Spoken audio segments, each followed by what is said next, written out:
I have an Xbox. I might pick it up on my laptop if it can play it. I don't know. But State of Decay was the first one was so good. Yeah? So what kind of game is it? It's a... Maybe for people who haven't played State of Decay. It's like a survival open world type game. Yeah.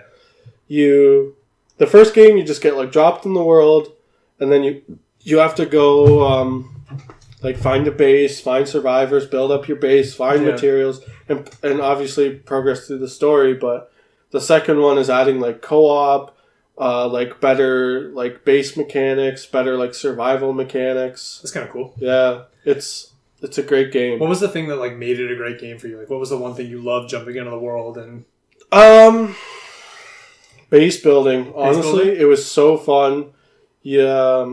Again, like you have to like go out and find survivors. Maybe like you find them or they contact you somehow. Yeah. Maybe they're like under siege and you have to go save them.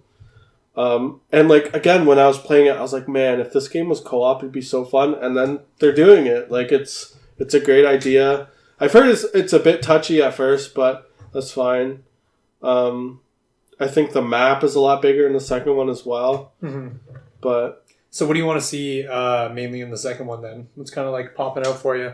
Just a bigger scale game. Bigger scale? That's the thing. So Xbox fans are going crazy about this game because it's like one of the only exclusives. Which we will talk about in a second.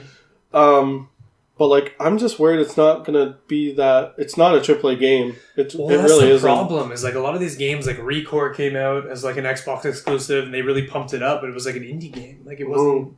I started playing it. I've actually been having a lot of fun with it. Like a lot of people are like, "Oh, you'll be sorely disappointed," but I'm actually having a lot of fun with it so far. I think the mechanics and the action's really good. But it's kind of happening with a lot of Xbox exclusives. Is they're very indie and like low budget, and I don't know if you can get the first one. I think you can on Xbox One. Yeah, I recommend it. I think you'd like check it out. You definitely can. Yeah, you can for sure. And it's not too expensive too. No, so it's I might not. Even check that out. There's no way it's like over $30. I don't think.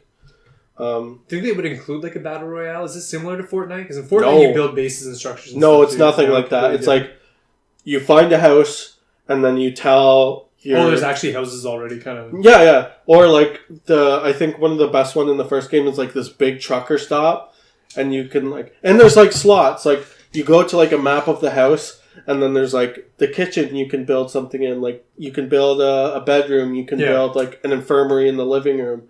You can build like something outside, like a garage or like a workshop to make tools. That's and awesome. Some bases are better than other because they have more spaces to build in. Yeah. But it's not like every house. Like you can't go into every house in the game and like build a base. Like there's probably like 8 spaces you can build in the game all over the map with and they all have different benefits and stuff. What's the point of the game? Just survive? There's a story. You have to get through the story, but afterwards it's just survive. Or, the DLC is pretty much just like survive and do all these certain objectives to get more characters. There's an RPG element too. Like some characters are better at some other stuff. You can customize your characters by making them better with like blunt weapons or sharp weapons or shotguns or pistols. Yeah. Your characters like develop relationships. If you gather a lot of materials and bring them back, that gives you like more credit in your camp. And you can also play, say if you have 30 characters in your camp, you can play as all 30 of them. Oh, that's pretty cool. You can switch at any time. Your characters can get injured or tired and they have to like stay back and rest.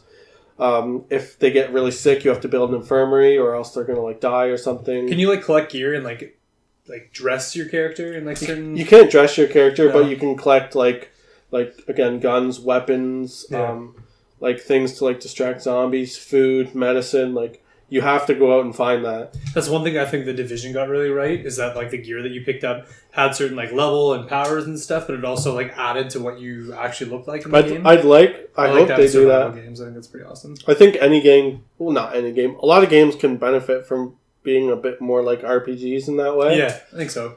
You kind of feel like more of a relationship with your character when you're able to like dress it up and customize it the way you want it and stuff. So most times I like stick to like probably like 5 characters in camp that I switch between if they get tired or something. Any idea if they have any like customization features in State of Decay 2? Any announcements on that? I don't think so. No. I don't think they do, to be honest. I think they're really focusing on the co-op thing. But again, it's not a AAA.